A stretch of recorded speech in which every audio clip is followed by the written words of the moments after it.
तो चलिए आज एक ऐसी दुनिया में चलते हैं जहां हर एक धड़कन की गिनती होती है और हर सांस अपने आप में एक जीत है। और हम इस दुनिया को समझेंगे एक नई नर्स की नज़रों से, जिसका नियोनेटल इंटेंसिव केयर यूनिट यानी एनआईसीयू में आज पहला दिन है। ये सवाल ये सिर्फ मेडिकल साइंस का नहीं है। असल में ये कहानी है उस जबरदस्त डेडिकेशन, उस परफेक्शन और उस उम्मीद की जो इन नन्ही सी जानों को बचाने के लिए चाहिए होती है।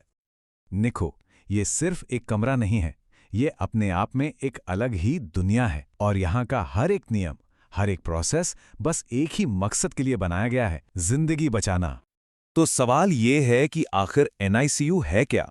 देखिए, इसे एक सुरक्षित किले जैसा समझिए, एक ऐसी जगह जहां टेक्नोलॉजी और एक्सपर्ट केयर दोनों मिलकर सबसे छोटे, सबसे नाजुक मरीजों की रक्षा करते हैं।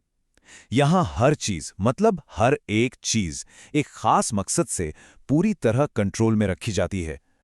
और जब हम छोटे मरीज कहते हैं ना, तो जरा सोचिए, एक ऐसा बच्चा जिसका वजन शायद दूध के एक कार्टन से भी कम हो। ये सिर्फ नंबर नहीं है, ये उन नाजुक जिंदगियों की सच्चाई है जिनकी यहां हर पल, हर सेकंड देखभाल होती है।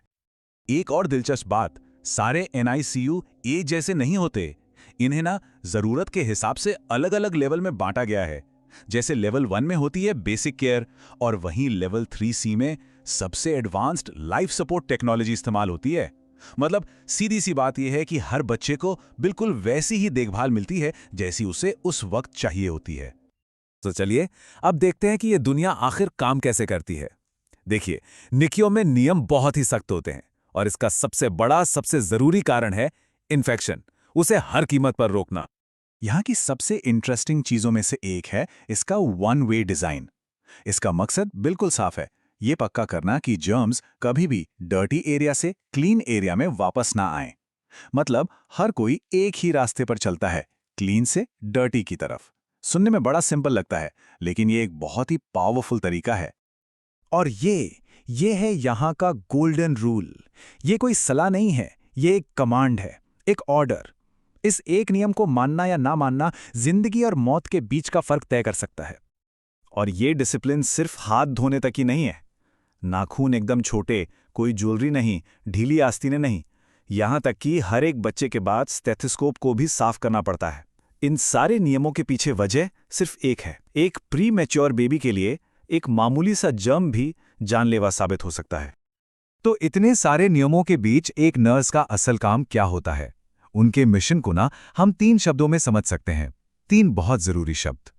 पहला, मॉनिटर करना, मतलब लगातार निगरानी। नर्सें सिर्फ बच्चों को नहीं देख रही होती, वो मॉनिटर पर दिख रहे हर एक नंबर को पढ़ रही होती हैं। Heart rate, breathing rate, blood में ऑक्सीजन लेवल, हर चीज। वो हमेशा 24 घंटे अलर्ट रहती हैं। दूसरा जरूरी काम है प्रोटेक्ट करना, मतलब सुरक्षा। देखिए, बच्चों से जुड़ी हर ट्यूब, हर लाइन उनकी लाइफलाइन होती है। इन्हीं से उन्हें दवाइयाँ मिलती हैं, न्यूट्रिशन मिलता है, सांस लेने में मदद मिलती है। तो ये पक्का करना कि ये सब अपनी सही जगह पर और एकदम सेफ हैं, ये एक बहुत बहुत बड़ी जिम्मेदारी है। और तीसरा और आखिरी काम, डॉक्यूमेंट करना। यहाँ की घड़ी 24 घंटे चलती है और हर छोटी बड़ी घटना, हर मेजरमेंट, सब कुछ तुरंत नोट किया जाता है। ये सिर्फ रिकॉर्ड रखने जैसा नहीं है, ये तो उस बच्चे की देखभाल की एक पूरी कहानी लिखने जैसा है। एक ऐसी कहानी जो आगे के इलाज का रास्ता दिखाती है। अब जाहिर है, नर्सें ये सारा काम अकेले नहीं करती। उनके पास कई ऐसे इक्विपमेंट्स होते हैं जो उनकी मदद करते हैं, उनकी आंखों और हाथों का काम करते हैं। तो चलिए इन लाइफ सेविंग मशीनों पर एक नजर डालते हैं। हाँ, ये लिस्ट थोड़ी टेक्निकल लग सकती है, लेकिन हर मशीन का मकसद एक ही है, जिंदगी को एक और मौका देना। जैसे कि एक इंक्यूबेटर, ये बच्चे के लिए मां के पेट जैसा ही एक सेफ माहौल बना देता है। या फिर मल्टी पैरामीटर मॉनिटर, जो एक तरह से नर्स की दूसरी जोड़ी आंखों की तरह काम करता है, जो एक पल के लिए भी बच्चे से नजर नहीं हटाता। और अब हम उस पल पर आते हैं जहां ये सारे नियम, सारा नॉलेज और सारी टेक्नोलॉजी एक साथ टेस्ट होती है, एक क्राइसिस के मोमेंट में। सिचुएशन को समझिए, एक बच्चे का ऑक्सीजन लेवल अचानक गिरकर 86% पर आ जाता है। जो सीपैप मशीन उसे सांस लेने में मदद कर रही है, उसके प्रोंग अपनी जगह से हिल गए हैं। अलार्म बजने लगते हैं, मॉनिटर पर नंबर तेजी से गिर रहे हैं और बच्चे को सांस लेने में मुश्किल हो रही है। प्रेशर बहुत ज्यादा है। ऐसे में सबसे पहला एक्शन क्या होना चाहिए? ये वो सवाल है जिसका जवाब एक नीको नर्स को बस कुछ सेकंड्स में देना होता है। और जवाब है, सबसे पहली एक्शन हमेशा होती है बच्चे को देखना, मशीन को नहीं। क्या बच्चा ठीक से सांस ले पा रहा है? उसका रंग कैसा है? मशीन को ठीक करने से भी पहले हमेशा मरीज की सेफ्टी आती है। ये यहाँ का सबसे बुनियादी, सबसे जरूरी उसूल है। और ये सब कुछ पहले दिन से ही सीखना पड़ता है। ये जो चेकलिस्ट है, ये दिखाती है कि एक नई नर्स से डे 1 पर ही कितनी उम्मीदें होती हैं।